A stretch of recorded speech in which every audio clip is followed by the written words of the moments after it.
সুধীবৃন্দ, আসসালামু আলাইকুম।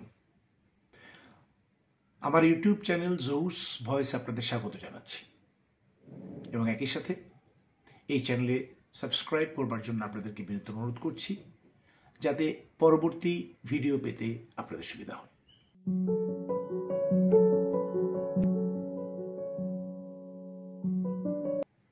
এক কিংবদন্তি নেতার বিদায়, 30 মে 1981। জিয়াউর রহমান এক কিংবদন্তির নাম। ক্ষণজন্মা এই মানুষ কেমন করে বাংলাদেশের মানুষের আলোর দিশেরি হয়ে উঠেছিলেন, আমি সেটা নিয়েই আজকে আলোচনা করব। আজ 30 মে 2025, ঠিক 44 বছর আগে এই দিনে আমরা হারিয়েছিলাম এই মহান নেতাকে। চট্টগ্রাম সার্কিট হাউসে 30 মে 1981 দিবাগত রাতে পথভ্রষ্ট এবং ষড়যন্ত্রকারী একদল সেনা অফিসারের হাতে তিনি চট্টগ্রাম সার্কিট হাউসে নির্মমভাবে নিহত হন। ইন্না লিল্লাহি ওয়া ইন্না ইলাইহি রাজিউন। সংসদ ভবনের চন্দ্রিমা উদ্যান এলাকায় তিনি চিরনিদ্রায় শায়িত আছেন। সুধীবৃন্দ, জেনারেল জিয়া একদিনেই বাংলাদেশের কিংবদন্তি নেতা হয়ে ওঠেননি। চলুন আমরা দেখে নিই ওনার ব্যাকগ্রাউন্ড। 19 জানুয়ারি 1936 সালে তিনি বগুড়া জেলার গাবতলীর বাগবাড়ি গ্রামে জন্মগ্রহণ করেন। তার পিতা জনাব মনসুর রহমান, মাতা জাহানারা খাতুন। তার দাদার নাম ছিল মৌলভী কামাল উদ্দিন এবং দাদি মেহেরুন্নেসা। তার 2 ভাই ছিলেন, আহমেদ কামাল, যিনি মৃত্যুবরণ করেছেন 2017-তে, এবং খলিলুর রহমান, যিনি মৃত্যুবরণ করেছেন 2014 সালে। নিজ গ্রামেই তিনি শৈশব কাটিয়েছেন। বগুড়া জেলা স্কুলে তার প্রাথমিক শিক্ষা শুরু হয়। পিতার চাকরির সুবাদে তিনি 1946 সালে কলকাতায় গমন করেন এবং সেখানে কলকাতার হেয়ার স্কুলে ভর্তি হন। দেশ বিভাগের পরে তিনি পিতার সাথে চলে যান পাকিস্তানের করাচিতে এবং করাচিতে গিয়ে তিনি ভর্তি হন একাডেমি স্কুলে। সেই স্কুল থেকেই তিনি 1952 সালে হাই স্কুল শিক্ষা সম্পন্ন করেন। 1953 সালে তিনি ভর্তি হন সিন্ধু সরকারি বিজ্ঞান কলেজে এবং একই বছর তিনি পাকিস্তান মিলিটারি একাডেমিতে ক্যাডেট হিসেবে যোগদান করেন। 1955 সালে তিনি পাকিস্তান মিলিটারি একাডেমি থেকে 12 PMA লং কোর্সের সাথে কমিশন লাভ করেন সেকেন্ড লেফটেন্যান্ট হিসেবে। 1957-তে তার পোস্টিং হয় সেকেন্ড ইস্ট বেঙ্গলে। 1959 থেকে 64 সাল পর্যন্ত তিনি বাংলাদেশে কর্মরত ছিলেন গোয়েন্দা বিভাগে, তখনকার পূর্ব পাকিস্তান। এবং সে সময় খালেদা খানম পুতুল, যাকে আমরা বেগম খালেদা হিসেবে জানি, তার সঙ্গে তিনি বিবাহ বন্ধনে আবদ্ধ হন। 1964 সালে তার প্রথম পুত্র সন্তান জন্মগ্রহণ করেন জনাব তারেক রহমান, আর তার দ্বিতীয় পুত্র সন্তান আরাফাত রহমান, যিনি 2015 সালে মৃত্যুবরণ করেছেন। 1965 সালে তিনি অংশগ্রহণ করেন ভারত পাকিস্তান যুদ্ধে। তখন সেকেন্ড ইস্ট বেঙ্গলের একজন কম্পানি কমান্ডার হিসেবে তিনি সেই যুদ্ধে অংশগ্রহণ করেছিলেন এবং তার বীরত্বের সাথে যুদ্ধ করার জন্য তিনি উপাধি পেয়েছিলেন হেলালি জুরাত।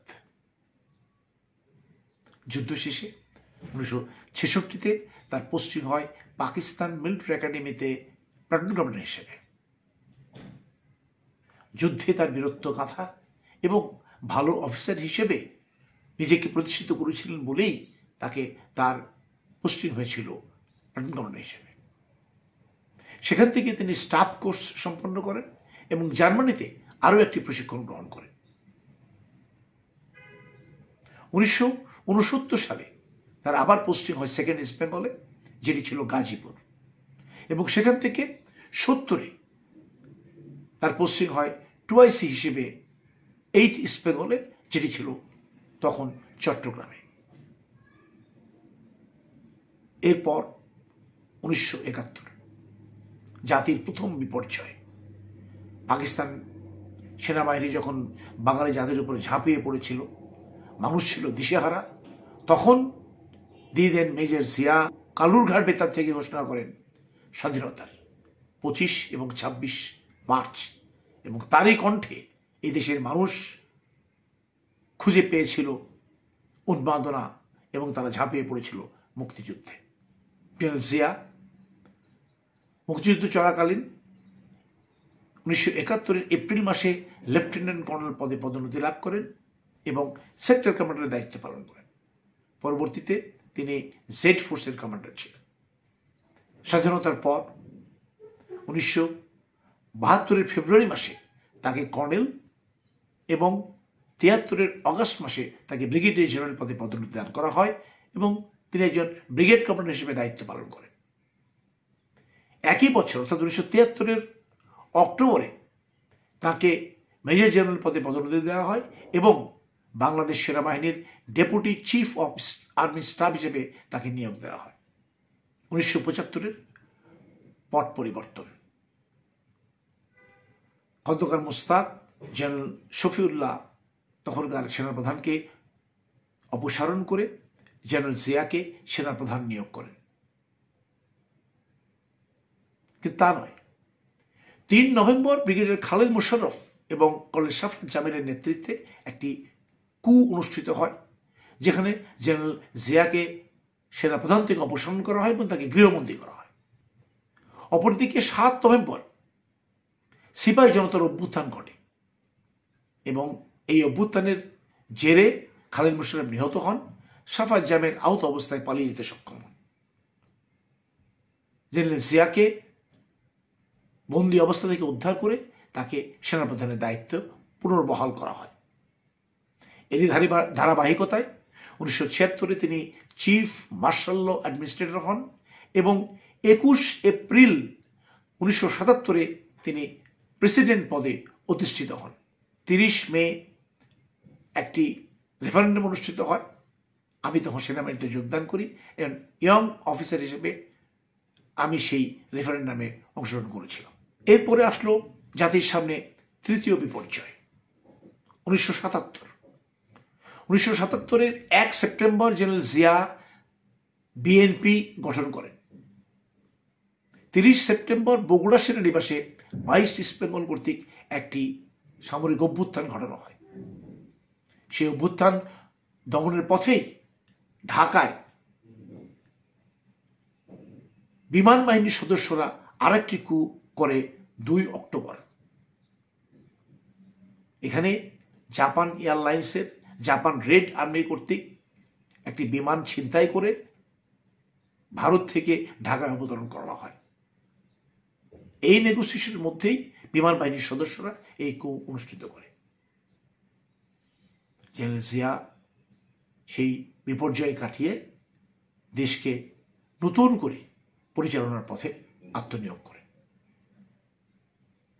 প্রেসিডেন্ট হয়েই তিনি দেশে প্রাইভেট সেক্টরকে উন্নত করেন, এগ্রিকালচারকে উন্নত করেন এবং রপ্তানি বাণিজ্যকে বা রপ্তানিকে প্রাধান্য দেন।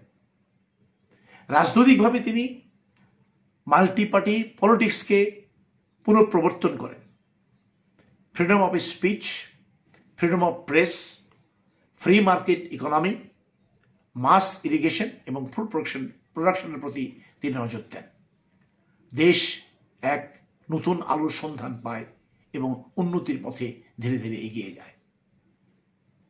কিন্তু দুর্ভাগ্য এই জাতির যে উনি চট্টগ্রাম গিয়েছিলেন 1981 সালের মে মাসে পার্টির অন্তর্দ্বন্দ্ব মেটাবার জন্য, কিন্তু সেখানে তাকে নির্মমভাবে নিহত হতে হয়েছিল। জাতি এক মহান নেতা, এক আলোর দিশারিকে হারিয়েছে। আজকে এই দিনে আমরা তার আত্মার মাগফিরাত কামনা করি এবং তার রেখে যাওয়া স্ত্রী বেগম খালেদা জিয়া এবং পুত্র জনাব তারেক রহমান, ওনারা যেন এই শোক বইছেন, এই শোক ক্ষমতা যেন মহান আল্লাহ ওনাদেরকে দান করেন আজীবন, সেই জন্য দোয়া করি। বাংলাদেশ নতুন করে পথ চলার দিশারি পাক এবং জিয়ার আদর্শ নিয়ে বাংলাদেশ গড়ে উঠুক নতুনভাবে, এটাই আমাদের কামনা। সবাই ভালো থাকবেন। আল্লাহ হাফেজ।